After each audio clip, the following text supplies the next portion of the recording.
I'm Cynthia James, and this network is about changing lives one woman at a time.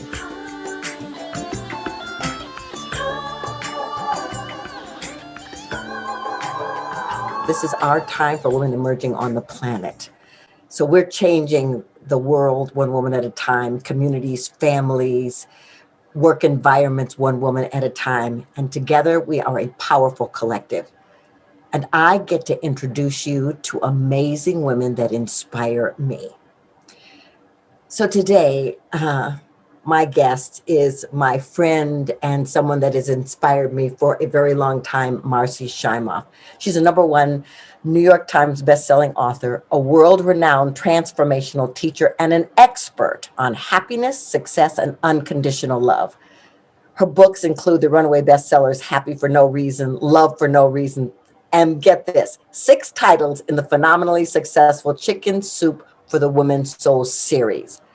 Her books have sold more than 16 million copies worldwide in 33 languages, have topped major best-selling lists, and have been on the New York Times bestseller list for a total of, oh, get this, 121 weeks. Marci is one of the best-selling female nonfiction authors of all time. And by the way, she's a fabulous human being. So she's inspired millions of people. She has a fabulous program called A Year of Miracles with thousands of participants from 72 countries for living a life of miracles. Marci, thank you for being here. I'm so excited to talk to you. Cynthia, I'm so happy to be here with you. I have been sitting here the whole time with this like big smile on my face, just because that's how I feel anytime I get to be in your presence. Thank you. Well, Marci, I really want to kind of take a little bit of a backward look. People look at successful people like you and they think, oh my gosh, they dropped in on the planet and they just zoomed up to success. So can you tell us a little bit about your background and what was always stirring in you? Yeah. So Cynthia, I am the least likely person to be living this life that I feel so blessed to be living these days. I was born depressed.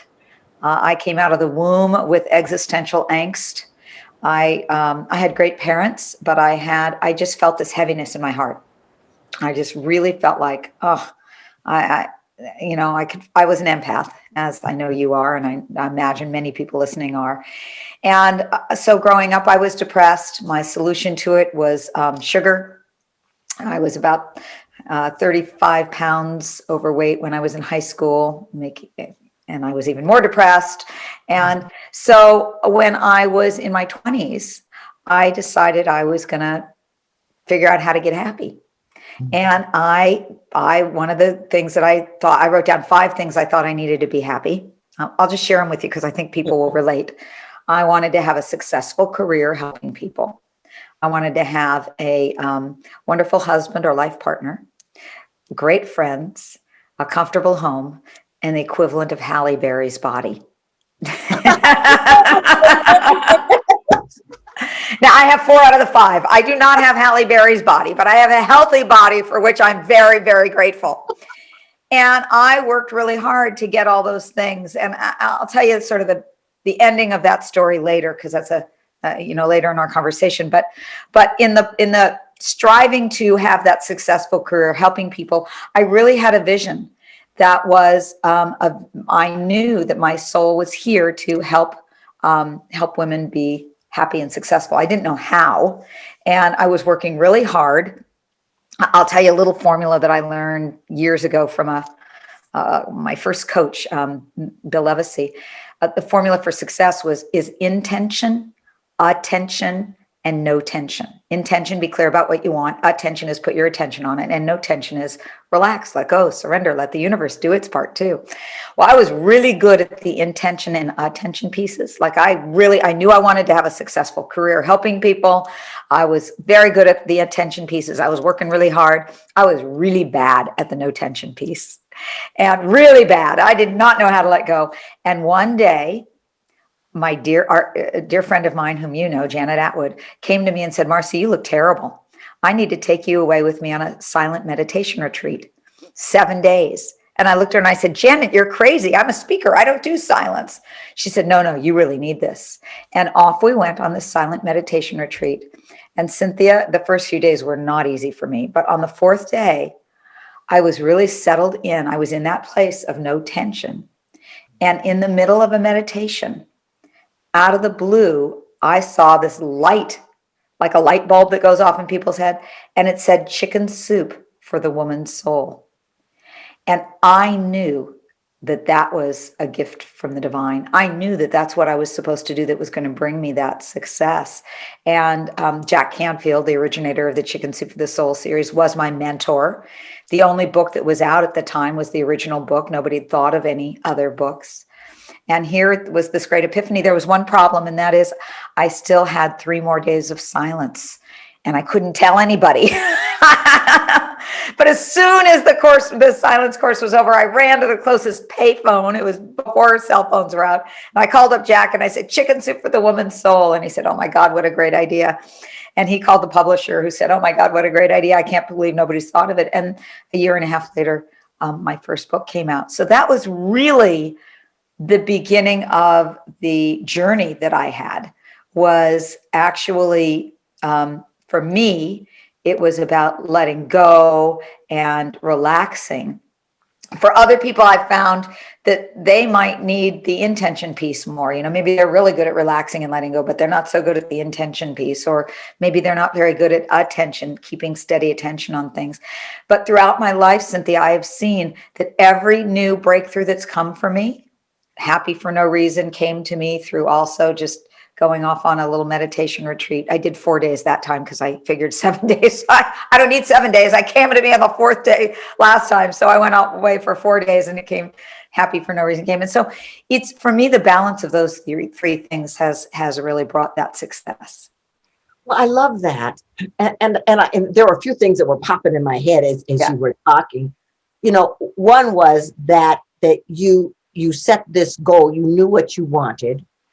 The second important thing to me was that, okay, you didn't know how to get there. And that's what I want all of you ladies to know. You don't have to know how to get to the dream, but to put it there, to put your intention out there, and then to put your full attention on it.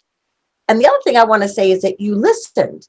Your friend came and said, I can see that the way in which you're operating is not supportive. Let's try something else. And you trusted her enough to go do something that was unfamiliar to you, that was uncomfortable at the beginning, and yet it opened the field. And so I want to ask you, so here you got the series is coming out, the first book, and everything's going well. You know, was there ever a moment where you were in question?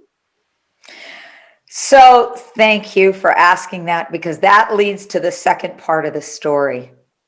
Remember, I told you I had those 5 goals, and I thought once I got those goals, I'd be happy. And I worked really hard to get all my ducks in a row and have all of that working. And a couple of years after my first Chicken Soup for the Soul book had come out, I had one come out every year. They were all New York Times bestsellers.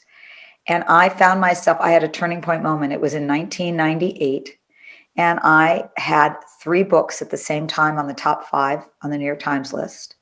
I had just finished giving a speech to 8,000 women, and I had autographed 5,432 books. I felt like they had a massage therapist there to massage my hands so that I would continue to write. I felt like an author rock star, and I had worked so hard for this, and all those other things were working. I was in a great relationship, and I had a nice home, all that stuff. And Cynthia, after I autographed that last book, I went up to my hotel room, which was the penthouse suite that my client had gotten for me. And I walked over, it was in Chicago, I walked over to the beautiful panoramic view of Lake Michigan. I took it in, and then I turned around and collapsed onto the bed in tears. And I realized that I had what I thought I needed to be happy, and that hole in my heart was still there.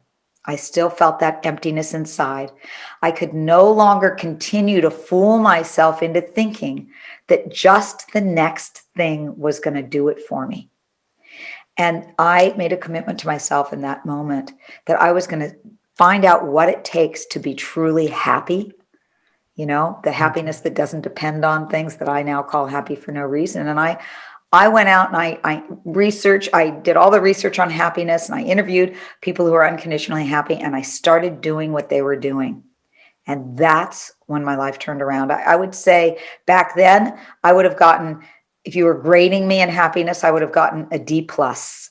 Now I'm an A. Now I'm a work in progress. I'm still working on it, but there's a solidity inside that is so different than what I felt before. And what I found is that success doesn't bring happiness. And all the research on success shows that.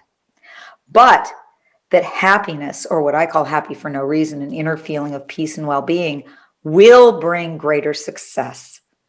You're operating at a more attuned, high level of connection with yourself when you're deeply happy. I'm not happy because, but happy for no reason. And so that became my thing, is I just wanted to be happy.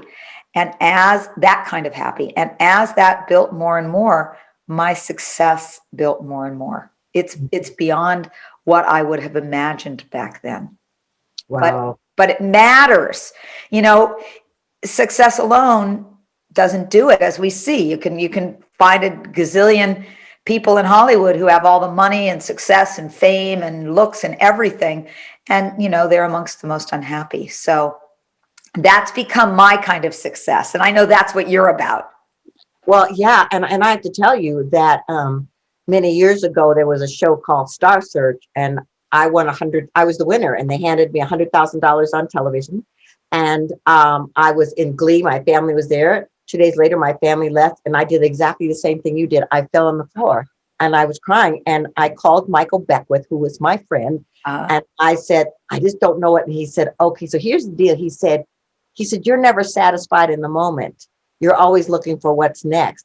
I want you to walk around your house and say, I'm enough, and call me back when you feel clear. And I was like, not a problem. Well, 3 hours later, after falling on the floor several times and weeping, I finally got to, I've got to accept myself. I've got to honor myself right where I am and trust that something else will propel me forward. So I totally know what you're talking about. And that's a journey in itself. And I guess that's the next question I want to ask you is, okay, so what do you think is the biggest challenge for women in terms of taking ownership for their lives? Yeah. I'm sorry to sound cliche. Self-love. Deep, true self-love, meaning love, a feeling which I define as an internal feeling of love, not depending on your circumstances, meaning not depending on whether you did a good job or didn't do a good job, whether you look a particular way or don't, whether whatever is going on in your life, that you have an unconditional feeling of compassion and love for yourself, because that's the only time that we can truly take in all the good that's out there. Otherwise, it doesn't actually land. It's like, okay, I did that. Check off the list. Okay, I did that. It doesn't land. What we need it to do is to really register so that we're celebrating our lives, living in a state of celebration, no matter what. And that lack of self-love is the greatest thing. And Cynthia, there's the saying, we teach what we most want to learn. So on this, I am a work in progress, and getting to talk about it and getting to share it. And pretty much wherever I go, women will go, yeah, I get that. I could use more, because it has to do with our inner sense of worthiness. How much are we open to receiving the amazing gifts that the universe has for us everywhere? And they're there. It's just a matter of removing our, expanding our capacity to receive them. Yeah. So that leads me to the miraculous unfoldings, because I consider myself a miraculous unfolding, because there's no rhyme or reason why I should be where I am today from where I came from. And I believe that miracles are everywhere, but I want to know, why are you doing a year of miracles? Yeah. So about 8 or 9 years ago, I told you my happiness really transformed. And then I was finding myself waking up every morning feeling like I'm living a miraculous life. This is amazing. I mean, I'd think about somebody, they'd show up. I'd need an answer for something and the book would be right there with the answer in it. People were coming to me with opportunities. I was invited to be part of the Nobel Women's Initiative, where I was traveling the world with Nobel Peace Prize winners. And it was like, I felt like my life was in the flow. And I realized that the same way that there's actually a formula for happiness. Happiness is not, some people are born happy, but most people, there's a real way to get there. I found that there's also a formula for miracles. There's a way. Miracles, according to the dictionary, are a surprise and welcome event that can't be explained by science and that is often attributed to divine grace. We can't create miracles, but what we can do is we can put ourselves we can create the conditions for miracles to flow in our life. We can put ourselves in what I call the miracle zone, where these miraculous things just unfold in our lives. Well, yes. And to be awake enough and aware enough to see them and experience them and receive them. I mean, that's the deal for me. So before I ask you the final question, I wanted you to tell people how to find you and all the amazing work you do in the world. So you can find me at two places, youryearofmiracles.com, where we have a year-long program where we help people live in the miracle zone in every area of their life. And then the other is happyfornoreason.com, happyfornoreason.com. So ladies, run, do not walk to those two websites and take advantage of the gift. Marci has been in my life for quite some time, and she's a generous, loving person who lives in her zone of genius. If you want to know how she does that. Thank you. But Cynthia, I'm gonna take it a step further and tell them the real story. Can I tell them? Go ahead. Cynthia and I are in this wonderful, wonderful women's group together. There are 5 of us. We call ourselves the Miracle Mavens.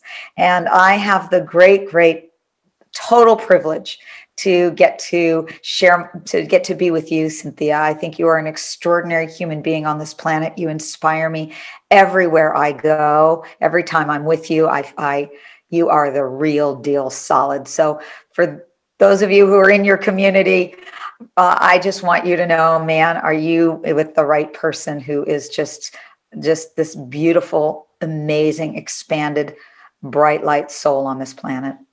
Oh, Marci, thank you. That makes me weepy. And I was like, no, I can't have the eyelashes fall off. So here's the last question. I ask the same question of every guest. What is the one thing you want women to know about the power of awakening?